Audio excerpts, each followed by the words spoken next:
Have you ever dreamed of designing the perfect library all to yourself? Shelves stacked high with all your favorite titles within reach? Well, the first step, however, isn't building shelves. It's about finding your perfect space for reading. Hello my friends, it's Kathy, the library hunter. Today I'm so excited to visit the very first example of early modernism in Los Angeles, exploring a summer exhibition called The Reading Room. It's about reimagining what a reading space can be through architecture, interior design, and the voices of LA's artists and writers. We will find books on display, but the program is more about the space around them and the dreams we build when we read. The Reading Room exhibit is located in the famous 1922 Schindler House in West Hollywood, California, designed by architect Rudolph Schindler. Entering from the suburban street in West Hollywood, I really feel like I was stumbling into a secret garden. Rudolph Michael Schindler was one of the most visionary domestic architects of the 20th century. Being an Austrian-born architect, he was pivotal in modern architecture's evolution in Southern California. The Schindler House was built as quite an innovation, comparing with existing residential architecture because of what it did not have. There's no conventional living room, dining room, or bedrooms in the house. The residence was meant to be a cooperative life and work space for two young families. The house is built on a flat concrete slab foundation. The concrete walls and sliding canvas panels made novel use of industrial materials, pulled into forms on top of the foundation. The tilt-up panels act as a hard sheltering wall at the back of the house. Schindler used redwood beams, non-structural lumber, glass, and canvas to create a space that feels open, light, and airy.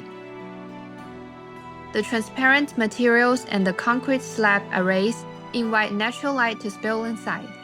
I really love the shifting light patterns. I think it somehow reflects the kind of fluid, creative life that this space was designed for.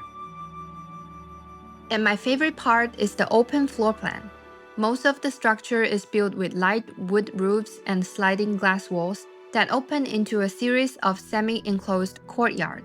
The plants have flourished over the decades, turning the old courtyard into a lush, habitable mini jungle, becoming part of the beauty. The house and the landscape have grown together. I was really drawn to the style of the house and its courtyard. The simplicity of the design, the way everything felt so naturally composed, and to my surprise, my outfit of the day somehow blended right in with the earthy, textured atmosphere.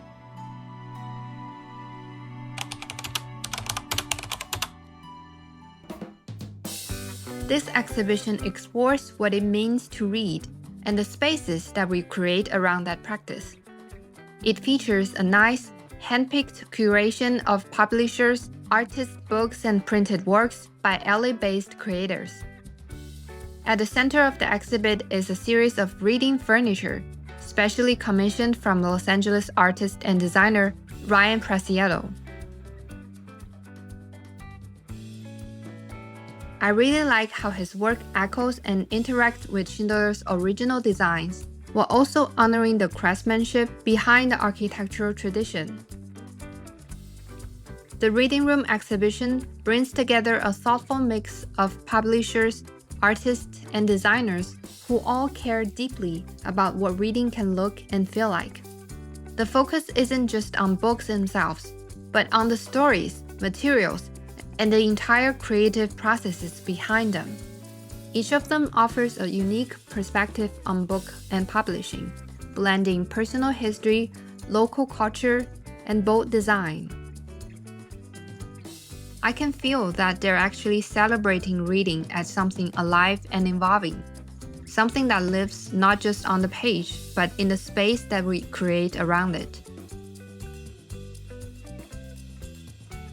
This central table for reading becomes the setting for 3 consecutive table residencies, featuring leaders in art and design publishing. The table functions as both metaphor and material, Here we can freely explore ideas of gathering, learning, craftsmanship, and ritual. The table is where we work and where we pause, where ideas are drafted and where we linger in conversation.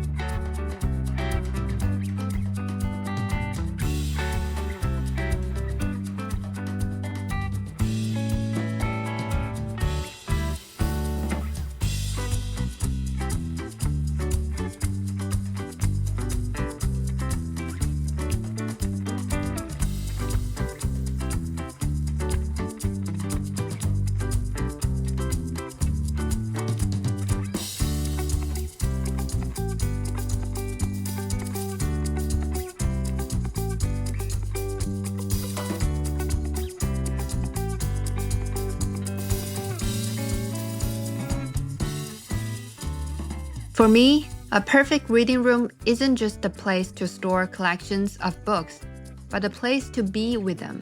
Maybe it's something like what Virginia Woolf called a room of one's own, a place with a lock, where you can truly sink into your creative universe. Time slows down, and the outside world gently fades away.